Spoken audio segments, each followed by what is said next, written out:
반갑습니다. 미풍입니다. 공포의 DSR 규제, 은행들 전부 다 파산합니다.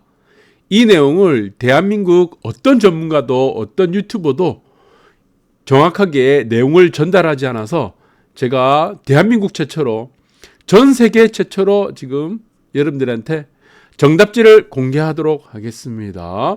네, 여러분들 DSR 규제가 되게 되면은 올해 1월 1일부터 시작이 돼버렸죠. 그래서 그 이후의 파급 효과에 대해서는 아무도 언급을 하지 않아요. 저는 이 파급 효과를 결론적으로 말씀드리면은 은행들 줄파산합니다. 네, 그래서 이거를 빨리 DSR 규제를 빨리 좀 철회를 해야 된다. 저는 그렇게 보고 있으니까 여러분들이 이 내용을 보시고 얼마나 충격적인 내용인지 여러분들이 직접 확인이 가능합니다. 구독과 좋아요 부탁드리도록 하겠습니다. 우선 DSR 규제가 무엇인가? 가계부채 관리 방안입니다. 그냥 한마디로 말씀드리면 총량 규제입니다.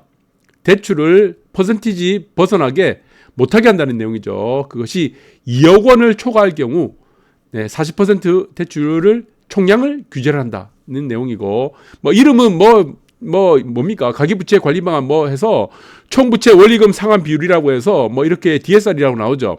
네, 원론적인 이름이고 한마디로 총량 규제입니다. 그러면 카드론도 DSR이 적용은 받죠.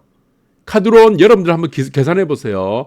그리고 또 DSR 규제를 받는 것이 무엇입니까? 카드론뿐만 아니고 현금 서비스 다 포함되겠죠. 그리고 여기 보시면 나와 있습니다. 신용대출, 그리고 자동차 할부, 학자금 대출, 카드론, 모든 대출의 원금과 이자를 더한 원리금 상환액으로 대출 상환 능력을 평가를 해서 심사를 해서 이것이 이제 대출 총량을 결정하겠다는 겁니다. 총량. 이거죠. 이 굉장히 위험한 발상입니다. 이거. 여러분들이 쉽게 생각하시는 분들이 많은데 지금 보세요. 집을 내가 사려고 합니다. 그러면 어떤 사람들은 또 자동차를 사야 되겠죠. 네, 자동차를 사야 되고, 어떤 사람 보니까 갑자기 집에 내가 다쳐가지고 병원에 입원하거나 아니면은 부모님이 아프셔서 급전이 필요한 경우도 있습니다. 이 카드론이라 칩시다. 카드론. 내가 지금 당장 현금이 없어. 그러면은 이 대출 총량 규제, DSR 원리금 이 상환, 여기서 범위 내에서 이제 결정을 하게 되는데, 만약에 집을 한 채 샀다 치자고요. 집을. 그러면은 집을 사게 되면은 이미 2억 원을 이상 빌리게 됐을 때 40% 못 받죠. 대출이 꽉 찹니다. 그러면은 이 사람은 자동차라든가 카드론 못 씁니다, 이제. 맞잖아요. 그러면은 자동차를 산 사람들은 집을 이제 못 사. 카드론을 쓴 사람들은 자동차와 집을 또 못 삽니다. 그러니까 이 세 개가 있습니다. 1번, 2번, 3번. 이 세 개 중에 살면서 하나만 선택하라는 겁니다. 하나만. 왜? 전부 다 총량으로 보고 우리가 대출 상환 능력을 심사를 하는 제도가 원리금 상환액으로 맞추기 때문입니다. 이게 총량 대출 규제이기 때문인 겁니다. 총량 대출 규제라는 것은 모든 대출의 합을 나눈 겁니다. 합을. 그 합이 40%면 넘어가면 안 된다는 얘기입니다. 내가 자동차를 사게 됐다 그러면은 집을 못 사죠. 그러면 집을 우리는 의식주에 대한 집 가장 중요하죠. 집을 산 사람들이 자동차를 못 사니까 이게 어떻게 되겠습니까? 자동차 제조사들이 어떻게 되겠어요? 네, 자동차 판매가 급감합니다. 제조. 이러면은 나중에 그러면 자동차를 선호한 사람들은 집을 이제 못 사게 되고, 그러면 집과 자동차를 선호하게 되면 카드로는 어떻게 되겠습니까? 이거 신용카드. 네, 카드사 있죠. 카드사. 이거 어떻게 되겠습니까? 네, 이거 마찬가지입니다. 이 도산합니다. 도산. 신용카드를 쓸 수가 없는 겁니다. 카드론을.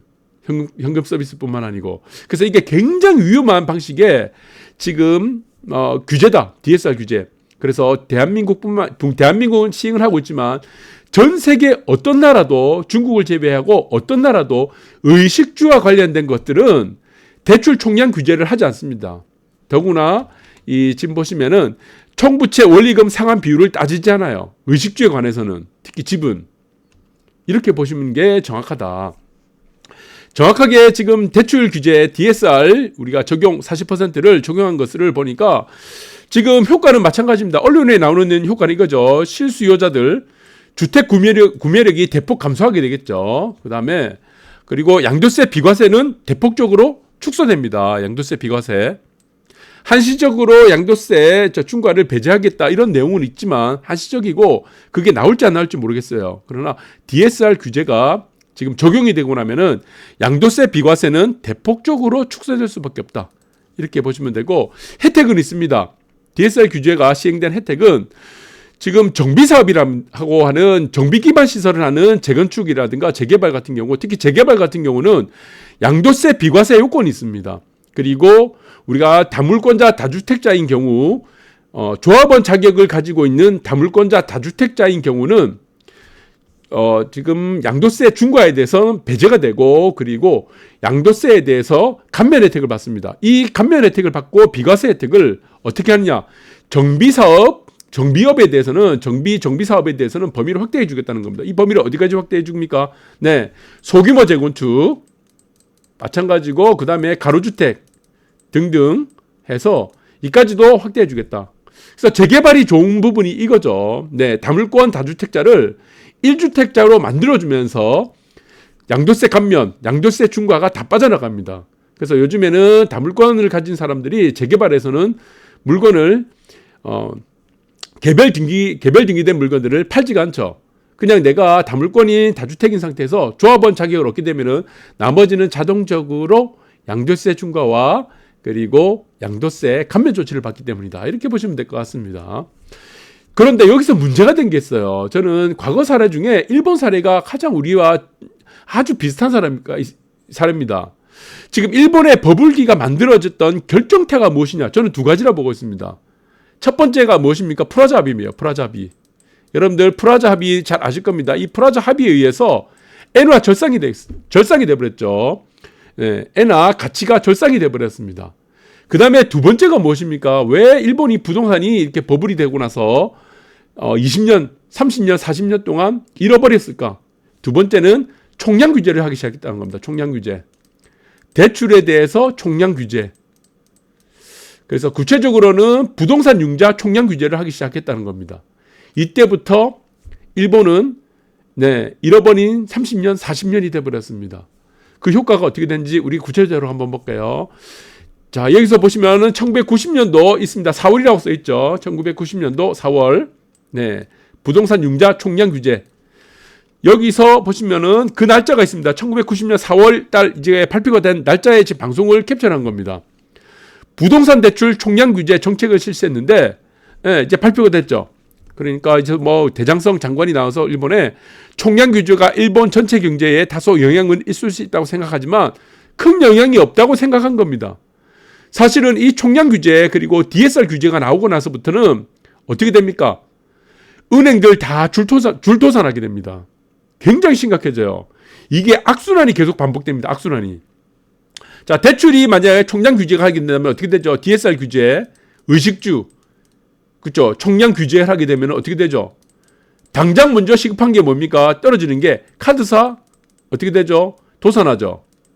그 다음 순서가 뭡니까? 이번째 자동차 제조사들, 자동차 관련된 산업들이 국내 자동차 관련된 산업들이 침체하기 시작합니다. 침체.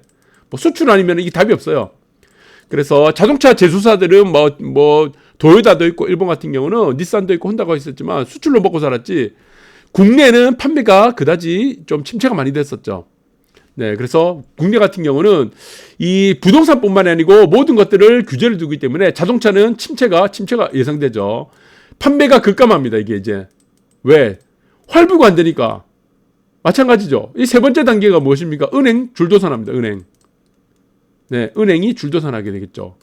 DSR 규제가 계속 지속되다 보면은 나중에는 회복이 안 됩니다. 은행 집값이 회복이 안 되게 되겠죠. 그러면은 여기서 따라오는 것이 일본과 같은 끊임없는 어마어마한 양극화가 나오게 되겠고 일부에 살아남는 지역들을 제외하고는 0으로 수렴합니다. 거기에 담보대출을 했던 은행들은 전부 다 도산하게 됩니다. 그래서 지금 보시면은 지금 버블기가 지난 90년도 4월달 이후부터 7년 동안 어떻게 됐나? 일본의 은행들이 줄도산을 해버렸습니다. 네, 그리고 지금 산유증권뿐만이 아니고 증권사들 다 도산했습니다. 여기서 도산을 했던 것이 증권사가 있고, 그 다음에 카드사, 그 다음에 은행들이 이제 줄도산을 하기 시작했던 거죠. 그래서 홋카이도